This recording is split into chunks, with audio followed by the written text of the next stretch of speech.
କିନ୍ତୁ କଟକ ଆଜ୍ଞା କଟକ ସିଏ ରହିବ। ସିଏ ଆଜି ଭୁବନେଶ୍ୱରକୁ ଜନ୍ମ ଦେଇଛି, କାଲି ଆଉ କାହାକୁ ଜନ୍ମ ଦେବ। କଟକ ଗାଁ ରହିଲେ ବି ଆମେ ଖୁସି ଅଛୁ। ଗାଁ ରହିଲେ ତ ଆମର ଏଇ ଭାଇଚାରା, ଏଇ ସଂସ୍କୃତି, ଏଇ ପରମ୍ପରା ଥାଉ। ଆମକୁ ଏତେ ମଡର୍ଣ୍ଣାଇଜେସନ ଦରକାର ନାହିଁ ଯେ ଆମେ ଆମ ସଂସ୍କୃତି ପରମ୍ପରାକୁ ଭୁଲିବା।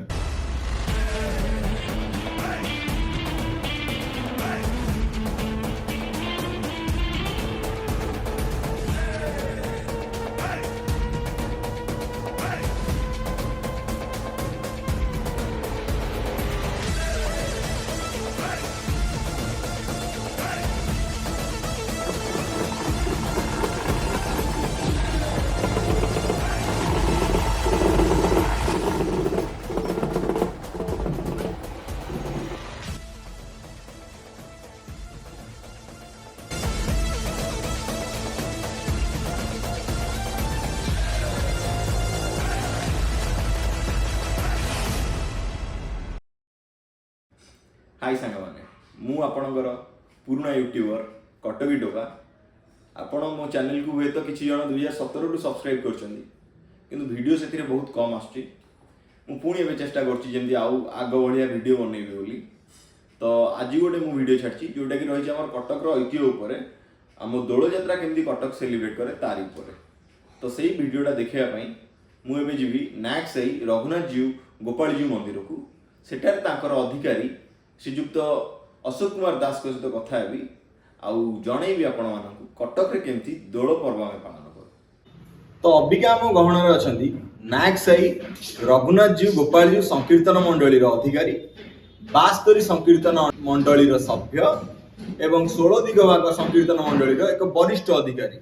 सी रामलीला प्रचार समिति कार्यकारी सभापति श्रीजुक्त अशोक कुमार दास।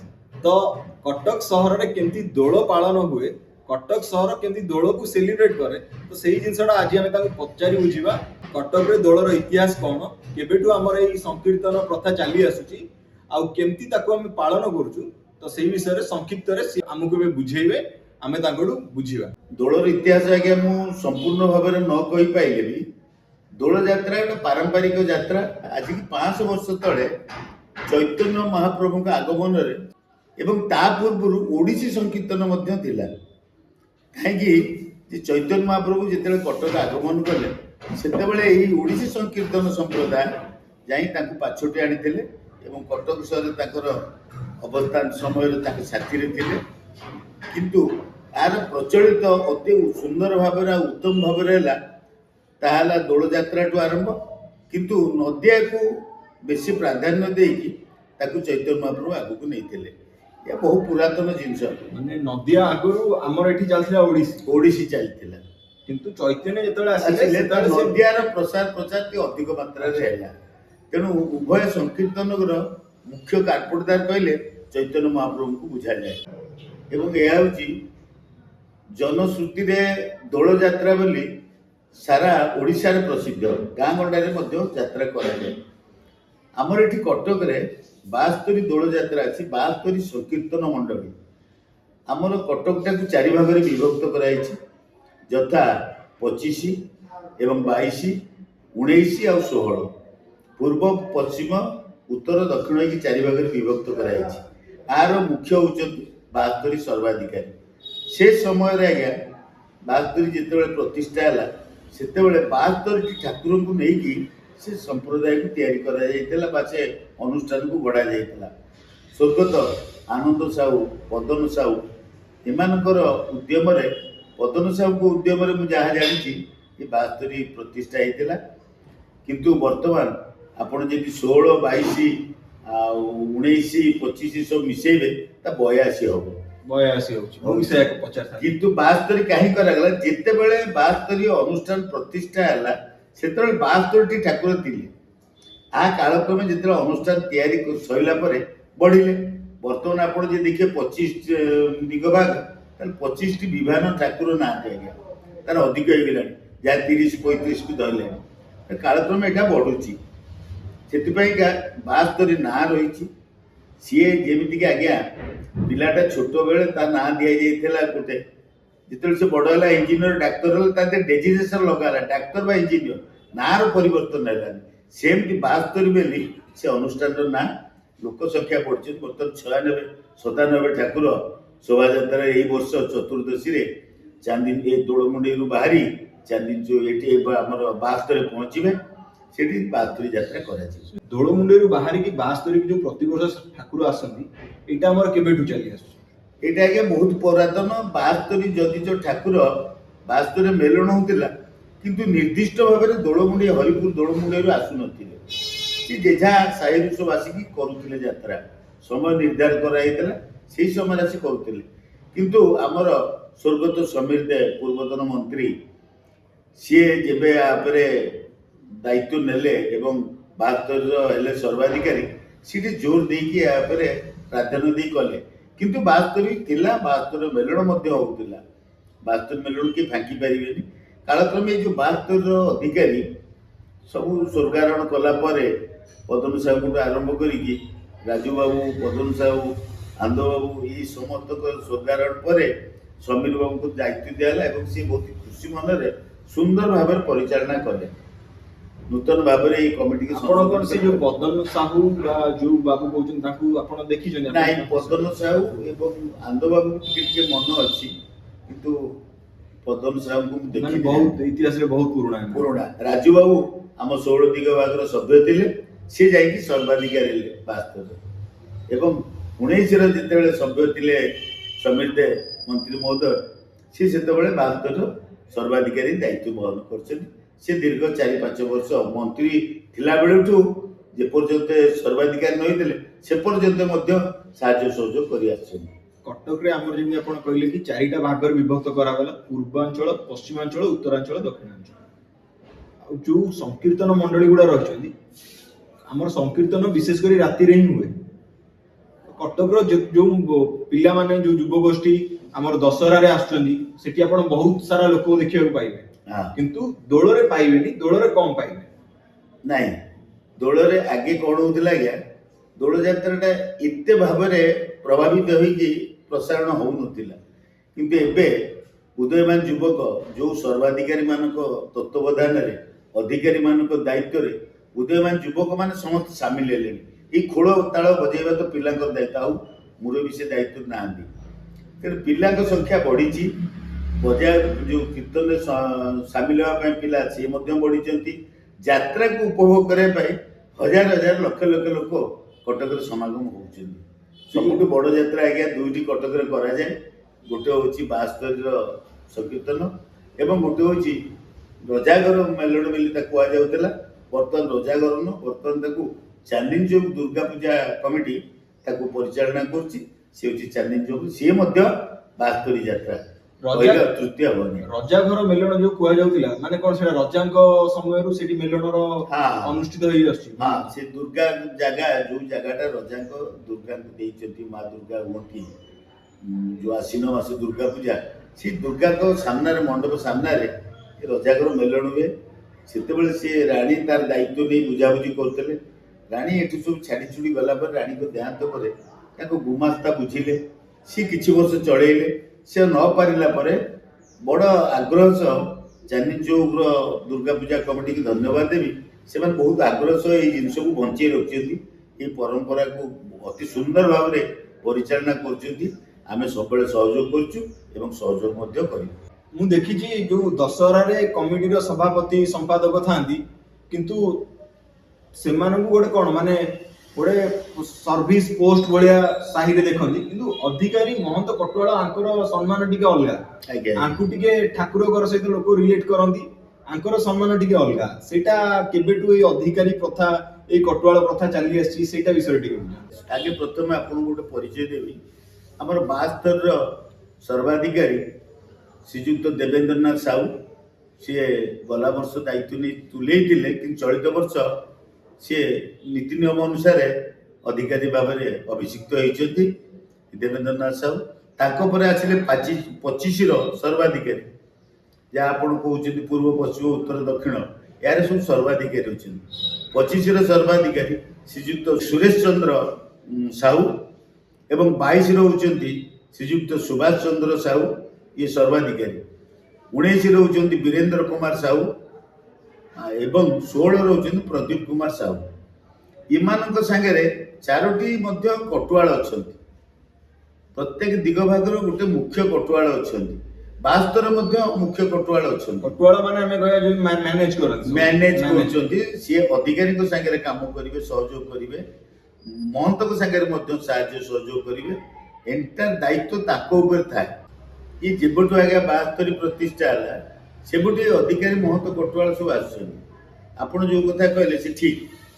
ଆମର ଅଧିକାରୀ ହେଉଛନ୍ତି ଗ୍ରାମର ଅଧିକାରୀ, ସେ ହେଉଛନ୍ତି ଗ୍ରାମର ଅଧିକାରୀ।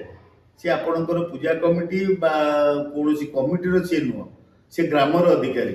ସିଏ ହେଲେ ମୁଖ୍ୟ ମୁରବ୍ବୀ। ସିଏ ବୟସ କମ୍ ବେଶୀ ହେଇପାରେ, ତାକୁ ଧରାଯିବନି, କିନ୍ତୁ ସେମାନେ ମୁଖ୍ୟ। ତାଙ୍କ ପରେ ଆସିଲେ ମହନ୍ତ, ଯିଏକି ମଠ ମନ୍ଦିରର ପରିଚାଳନା ଦାୟିତ୍ୱ ନିଅନ୍ତି, ସଂକୀର୍ତ୍ତନରେ ମଧ୍ୟ ଅଂଶଗ୍ରହଣ କରନ୍ତି, ଦାୟିତ୍ୱ ନିଅନ୍ତି। ଏମାନଙ୍କୁ 2 ଜଣଙ୍କୁ ସହଯୋଗ କରିବା ପାଇଁ କଟୁଆଳ ଥାନ୍ତି। ସେ କଟୁଆଳମାନଙ୍କ କର୍ତ୍ତବ୍ୟ ଆଜ୍ଞା ଏହା। ସଭାପତି ସମ୍ପାଦକ ଏମାନେ ଗ୍ରାମକୁ ପରିଚାଳନା କରନ୍ତି, ସେମାନେ ମଧ୍ୟ ଏ ଅଧିକାରୀଙ୍କ ଦାୟିତ୍ୱରେ ସବୁବେଳେ ଥାଆନ୍ତି। କାହିଁକିନା ଗ୍ରାମରେ ମେଲଣ ହବ, ସେମାନଙ୍କର ଅବଦାନ ଅଛି ଆଜ୍ଞା, ନହେଲେ ହବନି। କଟକ ସହର କଥା କହିବେ, କଟକ ସହର ହେଉଛି ଆଜ୍ଞା ଭାଇଚାରା ସହର।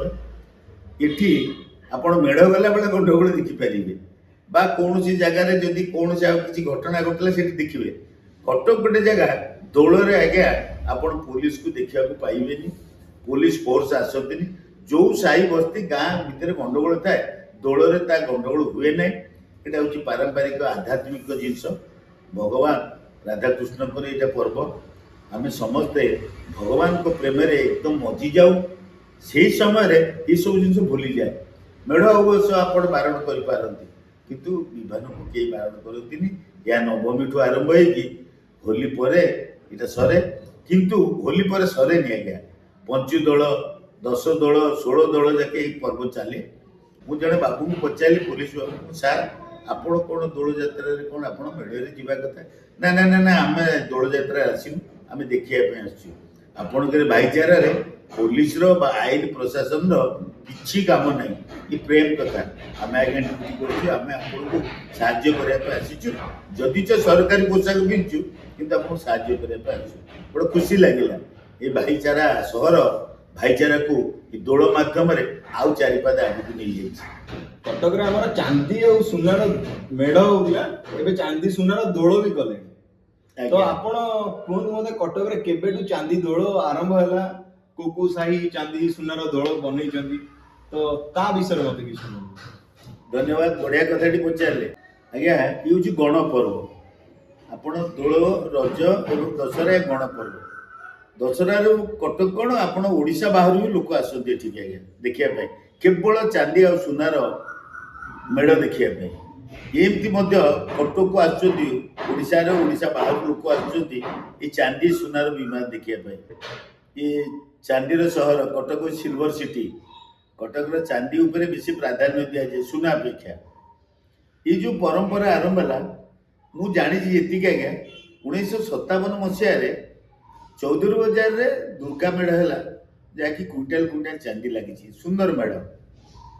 ତାପରେ ଦ୍ୱିତୀୟ ଚାନ୍ଦି ମେଢ଼ ଯଦି କୁହାଯିବ, ତାହା ହେଲା ଶେଖ ବଜାର, କଟକ ଚଣ୍ଡୀ ରୋଡ଼ ଶେଖ ବଜାର। ଏଇ ହିସାବରେ ବର୍ତ୍ତମାନ 38 ବା 40ଟି ଯାକେ ଚାନ୍ଦି ମେଢ଼ କଟକରେ ଚାଲିଛି, ବୁଲୁଛି ଦଶହରା ବେଳେ। ଏଇ ଜିନିଷ ଆଜ୍ଞା ଆର ପୂର୍ବରୁ ଚାନ୍ଦିର ବିମାନ ଅଛି, ଯେ ଖୁବ୍ କମ୍ ସୀମିତ ଚାନ୍ଦିରେ ଠାକୁରଙ୍କ ମକୁଟ ହେଉଥିଲା, ଠାକୁରଙ୍କ ବଂଶୀ ହେଉଥିଲା, ଦଧି ନଉତି ମଧ୍ୟ କିଏ କରିପାରୁଥିଲେ। ଏଭଳିଆ କରି କଲେ।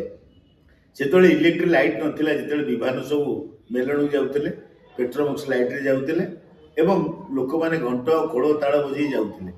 ଚାନ୍ଦି ପ୍ରତି ଏତେ ଲୋକ ପ୍ରାଧାନ୍ୟ ଦେଇନଥିଲେ, କିନ୍ତୁ ଏବେ ଅତି ସୁନ୍ଦର ଭାବରେ ଆପଣ ଯଦି ସାରା କଟକ ପୂର୍ବାଞ୍ଚଳରୁ ଦେଖି ଆସିବେ ପଶ୍ଚିମାଞ୍ଚଳ ପର୍ଯ୍ୟନ୍ତ, ସାରା କଟକରେ ବୋଧେ 30-35ଠୁ ଅଧିକ ବିମାନ ତିଆରି ହେଇଛି, ଯେଉଁଟାକି ଚାନ୍ଦିର ବିମାନ।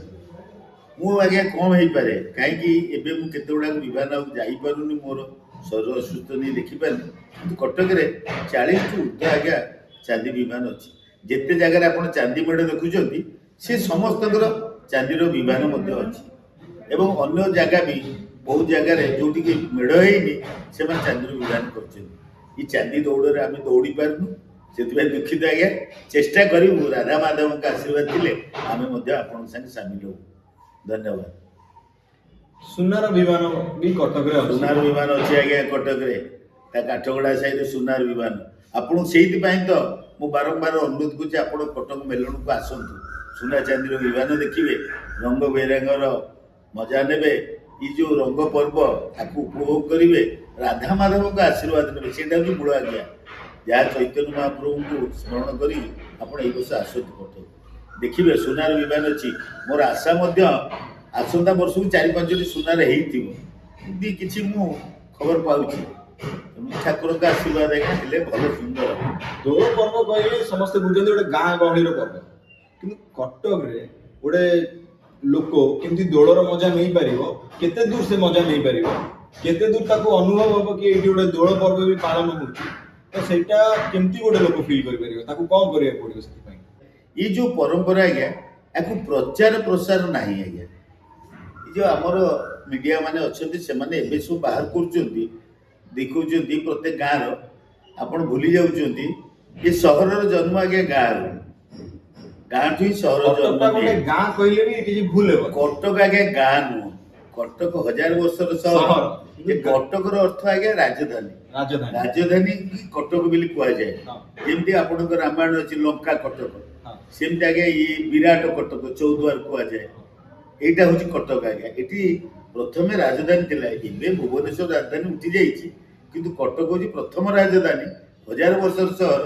ୟାଠୁ ମଧ୍ୟ ବହୁତ ସହର ଜନ୍ମ ନେଇଛନ୍ତି, ବହୁତ ଗାଁ ମଧ୍ୟ ଜନ୍ମ ନେଇଛନ୍ତି, ତାହା ଧୀରେ ଧୀରେ ମିଶିଛି ଆମ ସାଙ୍ଗରେ। ତେଣୁ କଟକର ଯାତ୍ରା ଦେଖିବା ପାଇଁ ଲୋକଙ୍କର ସବୁବେଳେ ଆନନ୍ଦ ଇଚ୍ଛା, ସମସ୍ତେ ଚାହାନ୍ତି କଟକରେ କ'ଣ ପର୍ବପର୍ବାଣି ପାଳନ ହେଉଛି। ତାই ମିଡ଼ିଆ ଭାଇମାନଙ୍କୁ ଅନୁରୋଧ କରିବି, ଆପଣଙ୍କୁ ମଧ୍ୟ କହୁଛି ଇଏ ପରମ୍ପରାକୁ ଆପଣ କେମିତି ବିନା ଇଏରେ ତାକୁ ଚଲାନ୍ତୁ, ଯେମିତି ଲୋକ ଆକୃଷ୍ଟ ହେଇ କଟକ ଆସନ୍ତୁ।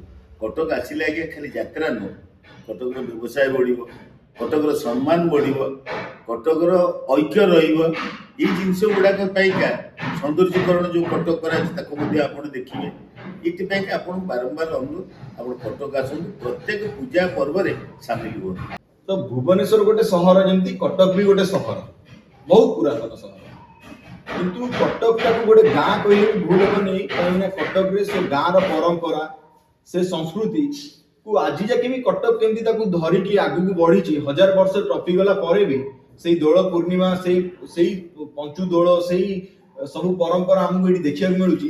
ତାକୁ କେମିତି ଆପଣ ବୁଝେଇବେ କି କେମିତି ଏତେ ବାଟ ସେ ଧରିକି ଆସିଛି କଟକ ସେ ସଂସ୍କୃତିକୁ? ଧନ୍ୟବାଦ। ମୁଁ ଆପଣଙ୍କୁ ଆରମ୍ଭରୁ କହିଛି ଏ କଥାଟା, ସବୁବେଳେ ଗାଁ ହିଁ ଜନ୍ମ ଦିଏ ସହର, ଗାଁ ହେଉଛି ତାର ପ୍ରକୃତ ବାପା। ମୋର ଜନ୍ମ ଆଜ୍ଞା ଏଇ କଟକରେ, କିନ୍ତୁ କଟକ ଗୋଟେ ଜାଗା ଯେଉଁଠିକି ସେ ସହରକୁ ଜନ୍ମ ଦେଇଛି ଏବଂ ଗାଁକୁ ମଧ୍ୟ ଜନ୍ମ ଦେଇଛି। ଆପଣ ଦେଖନ୍ତୁ ନରାଜ ପାଖରୁ ଦେଖିଲେ ସେଟା କ'ଣ ଗାଁ? ଆଗେ ବିଡ଼ାନାସଟାକୁ, ଯାହା ଆମର 1 ନମ୍ବର କଟକ, ସିଏ ମଧ୍ୟ ଗାଁ ବୋଲି ତାକୁ କୁହାଯାଏ। ବିଦ୍ୟାଧରପୁର ତାକୁ ମଧ୍ୟ ଗାଁ କୁହାଯାଏ, କନ୍ଦରପୁର। ଏବେ କଟକ ତ ଆହୁରି ପ୍ରସାର ହେଇଗଲାଣି, ବଡ଼ ଭାବରେ ହେଇଗଲାଣି। ଏଇଟା ଠିକ୍ ଆପଣ ପଚାରିଛନ୍ତି। ସବୁ ଜିନିଷକୁ ଧରିଛି ବୋଲି ତ ସେ କଟକ। ସବୁ ପରମ୍ପରା, ସବୁ ନୀତିରୀତି, ସବୁ ପର୍ବପର୍ବାଣିକି ଚାବୁଡ଼ିକି ଧରିଛି ଏବଂ ତାକୁ ସୁନ୍ଦର ଭାବରେ ପରିଚାଳନା କରୁଛି। ତେଣୁ ସିଏ ହେଉଛି କଟକ। ଆପଣ ଦେଖନ୍ତୁ କଟକ ଗୋଟେ ଶାନ୍ତି କମିଟି ଅଛି, ଯାହା ଦୁର୍ଗା ପୂଜାକୁ ପରିଚାଳନା କରେ, ଅନ୍ୟାନ୍ୟ ପୂଜାକୁ ମଧ୍ୟ, ଗଣେଶ ପୂଜାଠୁ କାର୍ତ୍ତିକେଶ୍ୱର ବାଲିଯାତ୍ରା ଯାକେ ତାର ଅବଦାନ ବହୁତ। ସେ ମଧ୍ୟ କଟକକୁ ପରିଚାଳନା କରୁଛି। ତାକୁ ଛାଡ଼ିଦେଲେ କଟକର କହିବାଟା ଠିକ୍ ହେବନି। ତା ପୂର୍ବାଞ୍ଚଳ ଶାନ୍ତି କମିଟି ଅଛି ଏବଂ କଟକ ମହାନଗର ଶାନ୍ତି କମିଟି ଅଛି। ସେମିତି ଆଜ୍ଞା ଦୋଳ କମିଟି ଅଛି, ସବୁ ଗାଁ ସବୁ ସହରକୁ ଏକାଠି କରିକି। ତା ହେଉଛି 72 ସଂକୀର୍ତ୍ତନ ମଣ୍ଡଳୀ ମାଧ୍ୟମରେ, 72ରେ ଅନ୍ତର୍ଭୁକ୍ତ।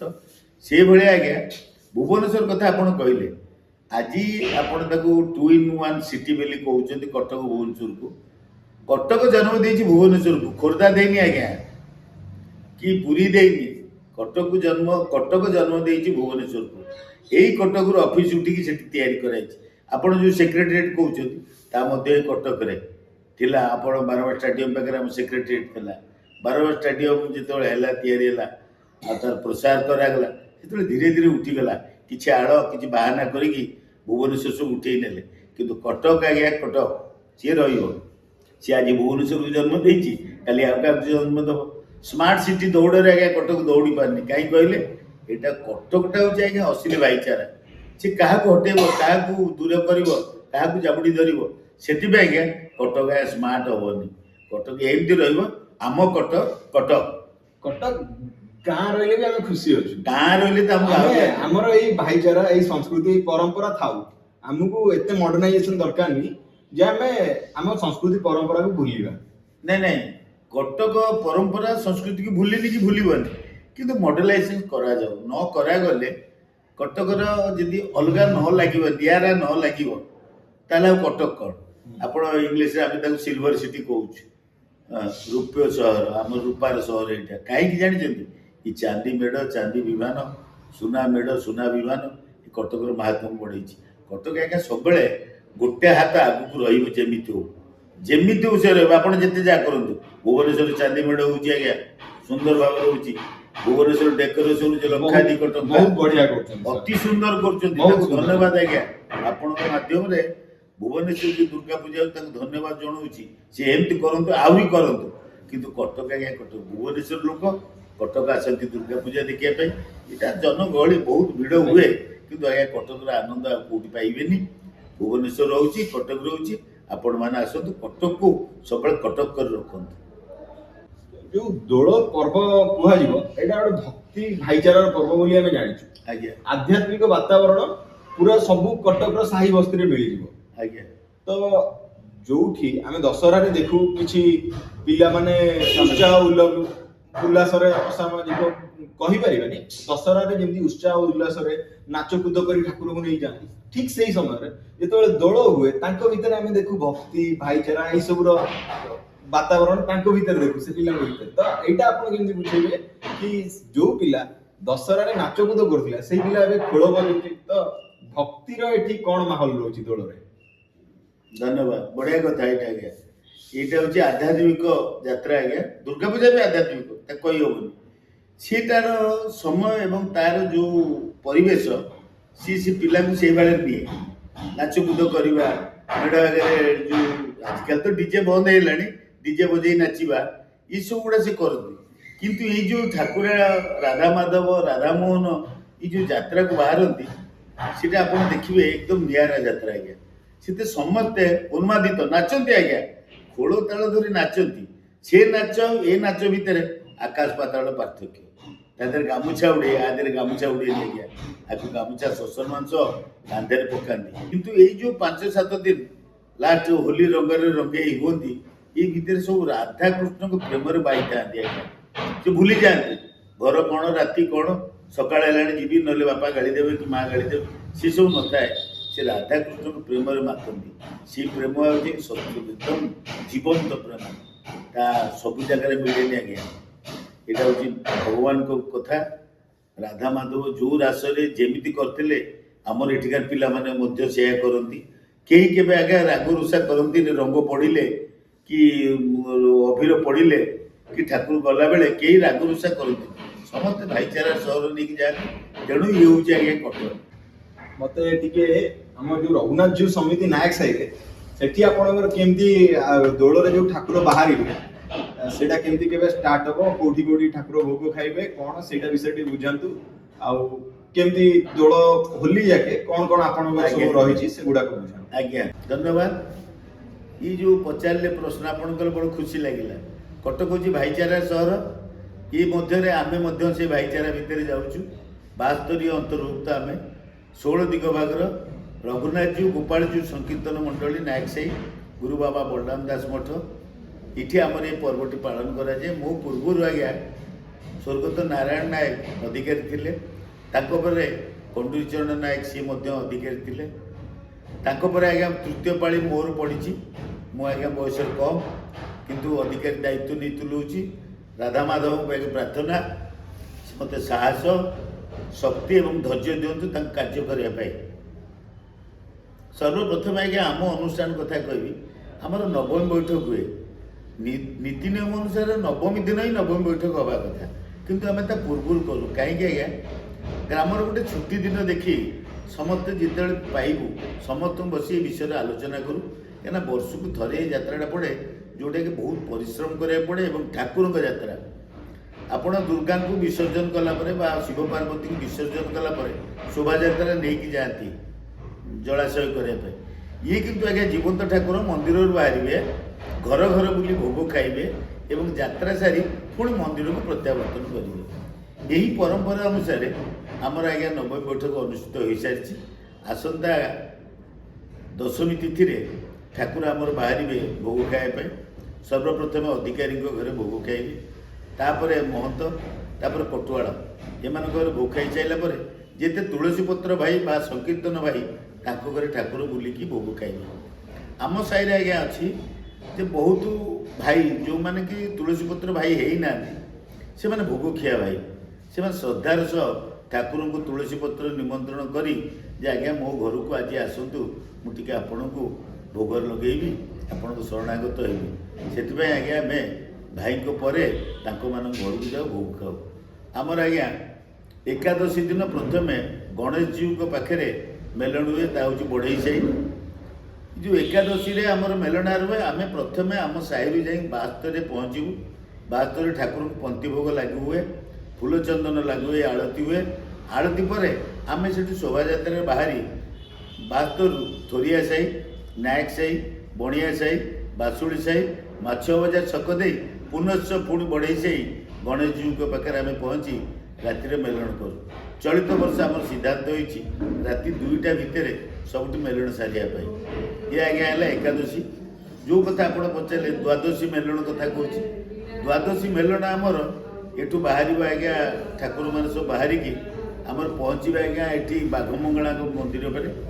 ମା ମଙ୍ଗଳାଙ୍କ ଆଶୀର୍ବାଦ ନେଇକି ସେଇଠୁ ଆମେ ଶୋଭାଯାତ୍ରାରେ ଆମର ସର୍ବାଧିକାରୀଙ୍କ ଘର ବାଟ ଦେଇ ବା ଯେଉଁ ମଙ୍ଗଳା ବାଗରେ ଯେଉଁ କାନ୍ଥ ଘଣ୍ଟା ଅଛି ସେ ଘଣ୍ଟା ଗଳି ଦେଇକି ଗୋପାଳ ସାହିରେ ଯାଇ ପହଞ୍ଚିବୁ। ସେଇଠି ଆଜ୍ଞା ଆମର ଦ୍ୱାଦଶୀ ମେଲଣ ଅନୁଷ୍ଠିତ ହେବ। ତ୍ରୟୋଦଶୀ ମେଲଣ ତାହା ଆମ ମେରିଆ ବଜାର ଅନୁଷ୍ଠିତ ହେବ। ତାହା ଆମେ ଶୋଭାଯାତ୍ରାରେ ବାହାରି ନାୟକ ସାହିରୁ ବା ଥୋରିଆ ସାହିରୁ ବାହାରି ମେରିଆ ବଜାର ପରିକ୍ରମା କରି ମେରିଆ ବଜାରରେ ଆମେ ଦୋଳଯାତ୍ରା କରି 2ଟା ରାତିରେ ତାକୁ ସମାପନ କରିବୁ। ଇଏ ଆଜ୍ଞା ଗଲା ତ୍ରୟୋଦଶୀର କଥା। ଚତୁର୍ଦ୍ଦଶୀରେ ଆଜ୍ଞା ନାୟକ ସାହି ରଘୁନାଥଜୀ ଗୋପାଳଜୀ ସଂକୀର୍ତ୍ତନ ମଣ୍ଡଳୀ ନାୟକ ସାହିରେ ମେଲଣ ଚତୁର୍ଦ୍ଦଶୀ ମେଲଣ ଅନୁଷ୍ଠିତ ହୁଏ। ସେଦିନ ଆଜ୍ଞା ଗୋଟେ ସୁନ୍ଦର ଲାଗେ। ଆମ ପାଖ ସାହି ଥୋରିଆ ସାହି ଆମ ପଡ଼ୋଶୀ ଆମ ସାହି ସାହି ଲାଗିଛି, ସେଠି ମଧ୍ୟ ଚତୁର୍ଦ୍ଦଶୀ ମେଲଣ ହୁଏ 25 ଦିଗ ଭାଗର। ସେଠି ବହୁ ସଂଖ୍ୟା ଠାକୁର ଆସନ୍ତି ଏବଂ ଅଧିକାରୀ ମହନ୍ତ ପଟୁଆଳ ସଂକୀର୍ତ୍ତନ ପିଲା ସମସ୍ତେ ଆସନ୍ତି, ଆମ ସାହିକି ମଧ୍ୟ ଆସନ୍ତି। ବଡ଼ ଆନନ୍ଦ ଲାଗେ, ଜଣା ପଡ଼େନି ଏ ଚତୁର୍ଦ୍ଦଶୀ ମେଲଣଟା କେତେ ଜଲ୍ଦି ସରିଗଲା ବୋଲି। ତାପରେ ପୂର୍ଣ୍ଣମୀ ଦିନ ଅଛି। ପୂର୍ବରୁ ଆଜ୍ଞା ପୂର୍ଣ୍ଣମୀ ଦିନ ରଜାଗର ଏଇ 72 ମେଲଣ ହେଉଥିଲା। ସବୁ ଶୋଭାଯାତ୍ରା ଆମେ ଦୋଳମୁଣ୍ଡି ହରିପୁର ବାହାରିକି ଆସି ପହଞ୍ଚୁଥିଲୁ 72 ବଢ଼େଇ ସାହିରେ। ସେଠି ଶୋଭାଯାତ୍ରା ସରି କୀର୍ତ୍ତନ କରି ପ୍ରସାଦ ପାଇ ଏବଂ ଠାକୁରଙ୍କୁ ଭୋଗ ଆଣି ଲାଗିବ, ଆମେ ସବୁ ଯେଝା ଘରକୁ ଯିଏ ଆସୁଥିଲୁ। ରାତିରେ ଆଜ୍ଞା 9ଟା ବେଳେ କଟକ ଚଣ୍ଡୀ ପାଖରେ ଆମ ଦିଗ ଭାଗ 16 ଦିଗ ଭାଗର 9ଟା ବେଳେ ମା କଟକ ଚଣ୍ଡୀଙ୍କ ପାଖରେ ପହଞ୍ଚି ତାଙ୍କ ଆଶୀର୍ବାଦ ଧରି ପୁଣି ଆମେ ଚାନ୍ଦି ଚୌକ ମେଲଣ ପଡ଼ିଆକୁ ଯାଉ। ସେଠି ଚାନ୍ଦି ଚୌକରେ ଜଲ୍ଦି ସାରିଦେଉ, କାରଣ ତା ପରଦିନ ହୋଲି। ଯାହାହେଲେ ବି ରାତି 2ଟା ଭିତରେ ଆମେ ପଳେଇ ଆସୁ। ଆସିଲା ପରେ ବାଟରେ ଆଜ୍ଞା ମେଣ୍ଢା କୁଡ଼ିଆ ପୋଡ଼ାଯାଏ। ମେଣ୍ଢା କୋଡ଼ିଏ କ'ଣ ପାଇଁ ଏ ମେଣ୍ଢା କୁଡ଼ିଆ ଆଜ୍ଞା ପୋଡ଼ାଯାଏ। ଇଏ ଭଗବାନଙ୍କର ଗୋଟେ ଅହେତୁକ ଲୀଳା ଆଜ୍ଞା, ରାଧା ମାଧବଙ୍କର। ଏ ମେଣ୍ଢା କୁଡ଼ିଆ ପୋଡ଼ିବାର ତାତ୍ପର୍ଯ୍ୟ ଯେତିକି ମୁଁ ଜାଣିଛି ଆଜ୍ଞା, ଭଗବାନ ରାସ କରିବା ପାଇଁ ରାଧାକୁଞ୍ଜକୁ ଯାଇଥିଲେ ଭାଇ।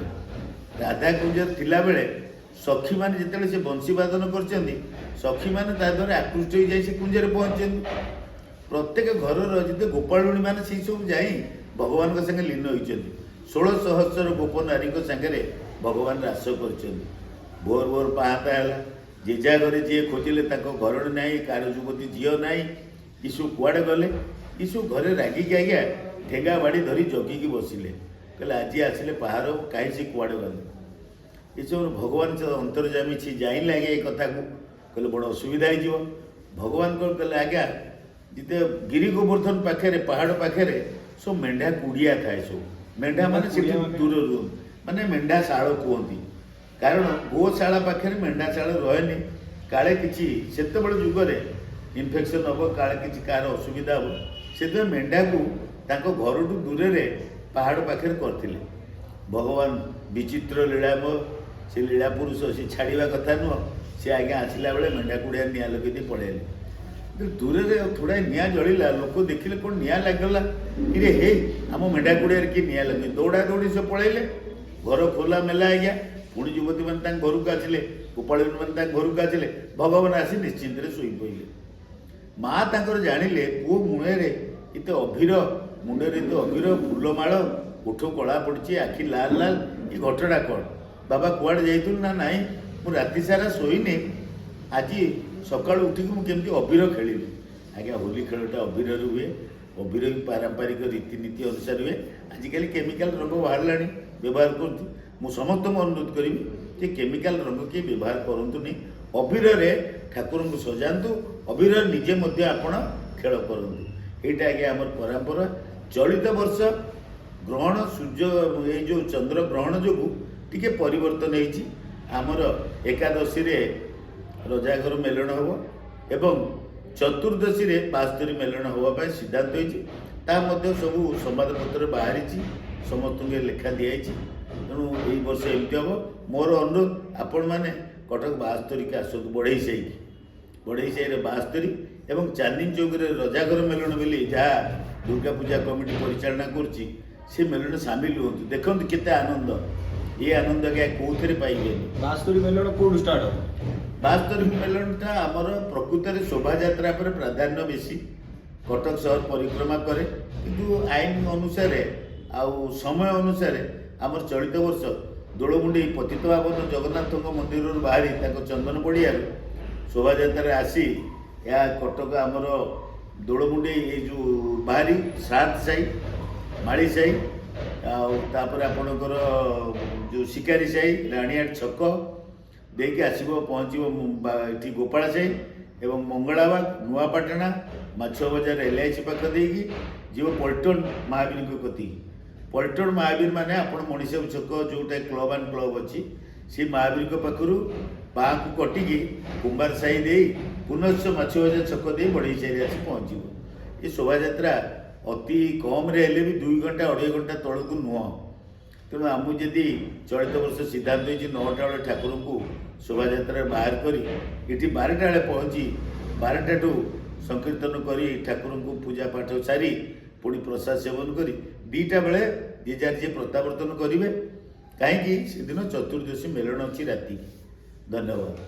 तो यहाँ थी आम कटक दोल यात्रार गोटे संक्षिप्त बरणी जोटा कि आम नायकसाई रघुनाथ जीव गोपाल जीव समितिर अधिकारी अशोक कुमार दास को बुझिलु। तो एमती आम कटक दोल पालन हुए आउ दोल विषय अधिक जानापी आम ए वर्ष दोल सबू जगह को बुलवा जोटी जोटी आम भल भल मेलन हुए सर्वाधिकारी मान सहित जोगाजोग करी तांकठु आउरी बेसी जानिबा एवं आपण सहित शेयर करवा।